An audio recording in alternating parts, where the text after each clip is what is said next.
Okay, let's talk about Om today. Um, हामीले चाहिँ yoga class start गर्नुभन्दा अगाडि र इन्डमा चाहिँ किन ओम च्यान्ट गरिन्छ अथवा कुनै पनि मन्त्र च्यान्ट किन गरिन्छ यो कुरालाई बुझ्ने कोसिस गरौँ है आज। सो ओम चाहिँ हामी सबैलाई थाहा छ एउटा युनिभर्सल साउन्ड हो हैन, जुन चाहिँ एकदम पवित्र ध्वनि भनिन्छ। सो योग परम्परामा ओमलाई प्राकृतिक अथवा अस्तित्वको मूल ध्वनिको प्रतीक मानिन्छ हैन। सो ओमले चाहिँ के गर्दछ भने चाहिँ स्पेसली माइन्डलाई चाहिँ एउटा ठाउँमा ल्याउनको लागि मद्दत गर्दछ। कसरी भने चाहिँ जस्तै मानौँ कि एउटा योगा हल छ हैन, जहाँ क्लास सञ्चालन हुन्छ योगको। एउटा प्र्याक्टिसनर आउनुभयो, म्याटमा बस्नुभयो, स्थान लिनुभयो हैन, उहाँको शरीर श्वास म्याटमा रह्यो। वाट एबाउट देयर माइन्ड है, उहाँको मन चाहिँ कहाँ छ त? उहाँ त बाहिरी संसारबाट आउनुभएको छ, जहाँ घर परिवार काम अध्ययन different situation of the life हैन, यो सब विचारहरू छन् त उहाँको मनमा त।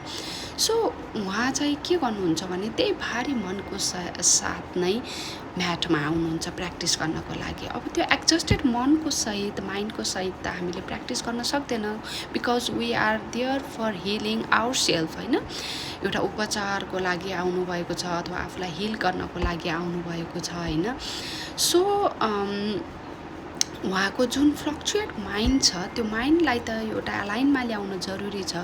So Om chant will create that beautiful space before starting the practice that bring awareness on that practice.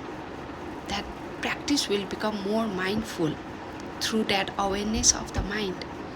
So मनलाई आफ्नो शरीर र श्वाससँग जोड्नको लागि हामीले चाहिँ ओम च्यान्ट गर्न जरुरी छ अथवा कुनै पनि मन्त्र च्यान्ट गर्न जरुरी छ है। र इन्डमा नै हामीले ओम च्यान्ट अथवा कुनै ओम शान्ति शान्ति उच्चारण गरेर गर्दछौँ हैन। यो चाहिँ किनभने चाहिँ हामीले 1 घण्टा प्र्याक्टिस गऱ्यौँ हैन, शवासन पछि बडी रिल्याक्स भयो, ब्रिथ काम भयो र माइन्ड पनि शान्त अवस्थामा आयो। र अब शवासन पछि एक्ज्याक्टली उठेर ओके बाई बाई एभ्रीवान भनेर आउट अफ द क्लास जान त सकिन्न हैन। That body and mind does not allow this. So हामी त्यसरी झट्ट उठेर गयौँ भने चाहिँ हाम्रो त्यो जुन पिसफुल स्टेट हामीले क्रिएट गरेको थियौँ प्र्याक्टिस थ्रु, त्योबाट हामी एकैचोटि बाहिर निस्किन्छौँ के।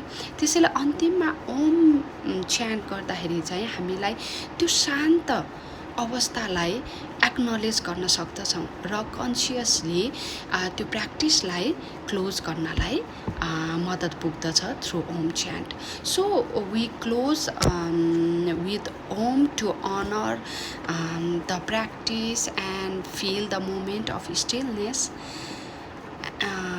So we chant Om at the end also. Okay, thank you.